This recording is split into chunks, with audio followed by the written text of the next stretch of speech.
Good evening everyone, welcome to civil services study. Practice set number 562 पर आ जाइए, UP PCS के लिए। तो चलिए स्टार्ट करते हैं। टेस्ट सीरीज़ का प्लेलिस्ट बना रखा है, डिस्क्रिप्शन बॉक्स में लिंक है। तो क्वेश्चन नंबर 1 है, इस टेस्ट में हम प्रैक्टिस करने वाले हैं ज्योग्राफी के प्रश्नों पर।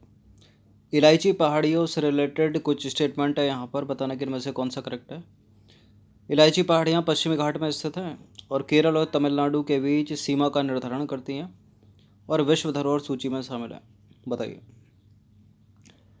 इलायची पहाड़ियाँ वेस्टर्न घाट में स्थित है, करेक्ट है। केरल और तमिलनाडु के बीच सीमा का निर्धारण करती हैं, क्या करती हैं?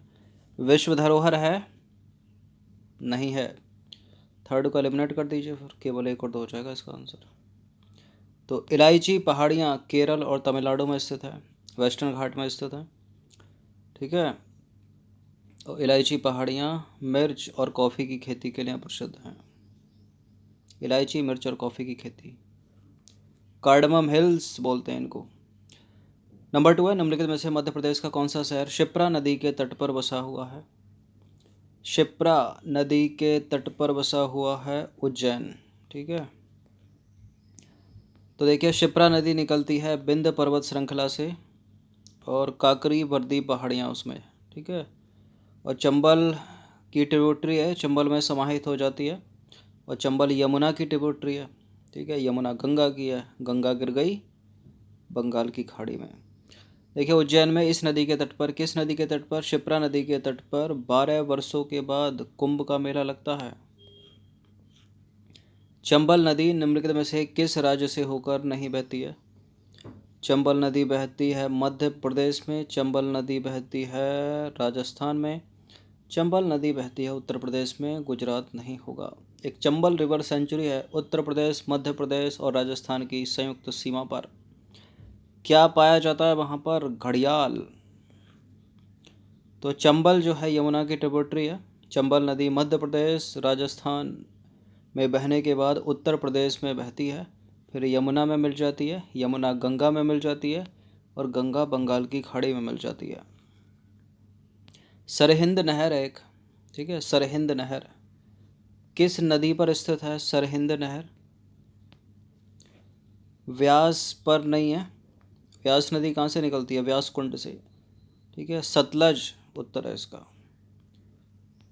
तो देखिए, सरहिंद नहर जो है पंजाब में स्थित है, इसका निर्माण हुआ था 1882 में। इस नहर में सतलज नदी के पानी का इस्तेमाल किया जाता है। यह नहर सिंधु नदी प्रवाह तंत्र की सबसे पुरानी नहरों में से एक है, सरहिंद नहर। सतलज का पुराणों में नाम क्या है? प्राचीन नाम सुतुद्री। चलिए क्वेश्चन नंबर 5 पर आ जाइए। देखिए, Bharat Myanmar friendship road Bharat के किस राज्य को म्यांमार से जोड़ती है? Bharat Myanmar friendship road Bharat के किस राज्य को म्यांमार से जोड़ती है? मणिपुर से। ये इंपॉर्टेंट है प्रश्न। तो भारत म्यांमार फ्रेंडशिप रोड की कुल लंबाई है लगभग 160 किलोमीटर। यह सड़क जो है म्यांमार के तमु कलेबा कलेमयो को भारत के मणिपुर के मोरेह से जोड़ती है, ठीक है। इंपॉर्टेंट है, याद रखिएगा। मणिपुर का मोरेह है और म्यांमार का है तमु कलेबा कलेमयो। क्वेश्चन नंबर 6 है, सिल्वी कल्चर का संबंध निम्नलिखित में से किससे है? बताइए। सिल्वी कल्चर है ये, सेरी कल्चर नहीं है। सेरी कल्चर होता है रेशम कीट पालन और ये है सिल्वी कल्चर, मतलब वनों का विकास करना, ठीक है। सी हो जाएगा इसका आंसर, उनका रखरखाव करना। तो सिल्वी कल्चर को हिंदी में वन वर्धन कहा जाता है। वनों को लगाने, उनका विकास करने, उनकी संरचना, उनका स्वास्थ्य, उनकी गुणवत्ता के नियंत्रण का व्यवहार सिल्वी कल्चर कहा जाता है। बात करें सेरी कल्चर की तो वो रेशम कीट पालन से संबंधित होता है, ठीक है। तो ऐसा नहीं है कि पढ़ा, थोड़ा ठहरिए कुछ सेकंड के लिए किसी शब्द पर। क्वेश्चन नंबर 7 पर आ जाइए। सिंधु नदी किस पर्वत श्रृंखला से निकलती है? किस पर्वत श्रेणी से निकलती है सिंधु नदी? रोहतांग दर्रे से तो नहीं निकलती। दक्षिण पूर्वी कश्मीर से भी नहीं निकलती, ये निकलती है कैलाश श्रेणी के उत्तरी ढालों से या पूर्वी ढालों से? कैलाश श्रेणी के उत्तरी ढलान से निकलती है। तो सिंधु नदी कैलाश श्रेणी की उत्तरी ढलान में मानसरोवर झील के निकट उत्पन्न होती है। यह तिब्बत से होती हुई भारत में प्रवेश करती है और तत्पश्चात पाकिस्तान में। क्वेश्चन नंबर 8 पर आ जाइए। निम्नलिखित में से अपने को गलत कथन का चुनाव करना है। सतलुज नदी मानसरोवर झील के निकट राकस ताल से निकलती है। दूसरा स्टेटमेंट है रावी नदी रोहतांग दर्रे से निकलती है। तीसरा स्टेटमेंट है झेलम कश्मीर के दक्षिण पूर्वी भाग से निकलती है। और पांचवा तीसरा हो गया। चौथा स्टेटमेंट है चिनाब चंद्रा और व्यास नदियों के संगम से बनती है। देखिए चिनाब जो है वो चंद्रा और भागा नदियों के संगम से बनती है, व्यास के नहीं, गलत है डी वाला विकल्प। पहला सही है, दूसरा सही है, तीसरा सही है।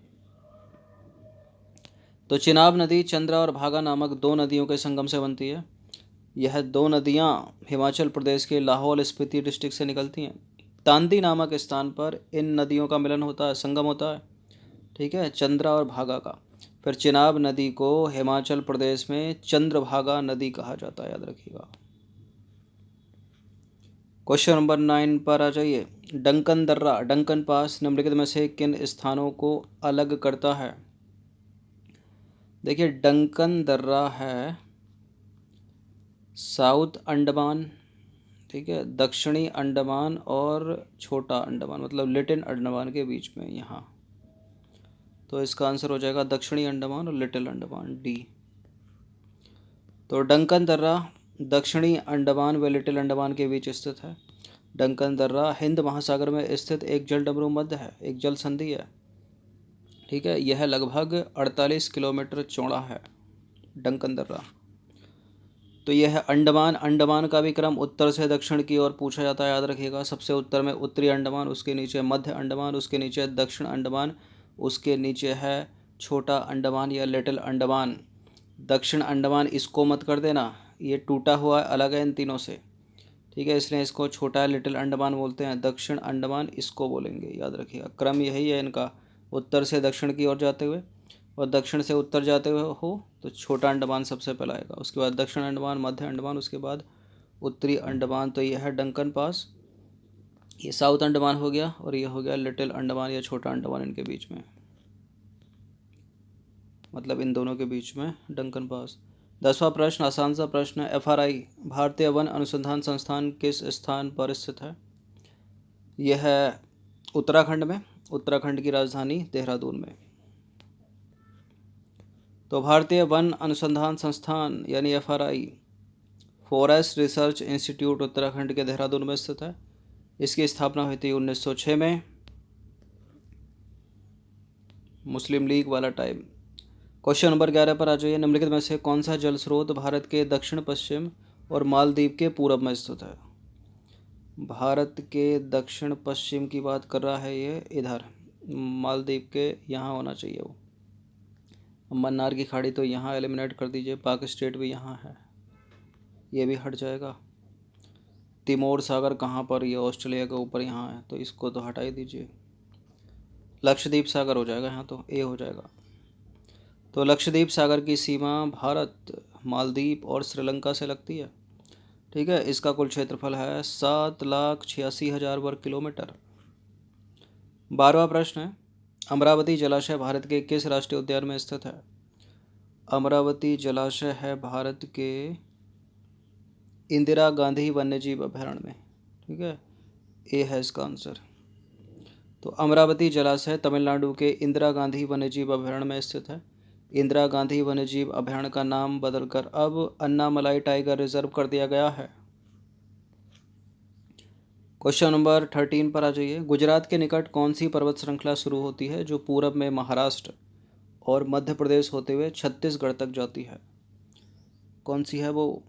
अरावली तो नहीं जाती वहाँ तक, बताइए। विंध्य या सतपुड़ा? सतपुड़ा। तो विंध्य और सतपुड़ा श्रृंखला भारत को दो भागों में बांटती हैं, नर्मदा और तापी नदी सतपुड़ा श्रृंखला से उत्पन्न होती है, और ये जो सतपुड़ा श्रृंखला है ये छत्तीसगढ़ तक जाती है। क्वेश्चन नंबर 14 पर आ जाइए। निम्नलिखित में से कौन सा एल्युमिनियम अयस्क सर्वाधिक महत्वपूर्ण है? कौन सा है वो है बॉक्साइट, बी। तो बॉक्साइट जो है एल्युमिनियम का अयस्क है। यह विश्व में एल्युमिनियम का मुख्य स्रोत है।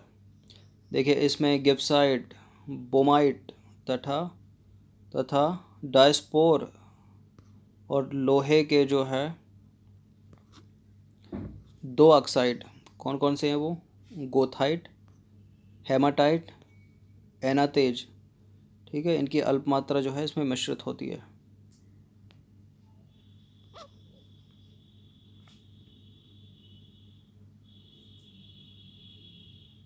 तीन कर देते हैं ना, 3 हो गए तो।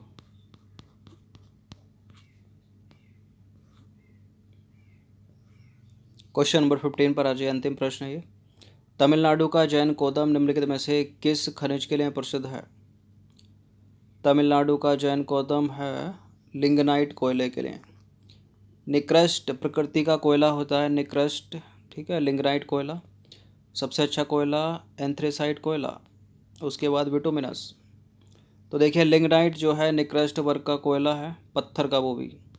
इसका रंग कत्थई या काला भूरा होता है। इसका अपेक्षित घनत्व भी पत्थर कोयले से कम होता है, ठीक है। यह वास्तविक ऊतक वनस्पतिक ऊतक के रूपांतरण की प्रारंभिक अवस्था को प्रदर्शित करता है। तमिलनाडु का है एक अरियालूर डिस्ट्रिक्ट, ठीक है, अरियालूर डिस्ट्रिक्ट में स्थित है जैन कोदम, लिंगनाइट कोयले के लिए प्रसिद्ध है। तो ये ज्योग्राफी के प्रश्न थे 15, इनकी प्रैक्टिस एक बार कर लीजिएगा। धन्यवाद।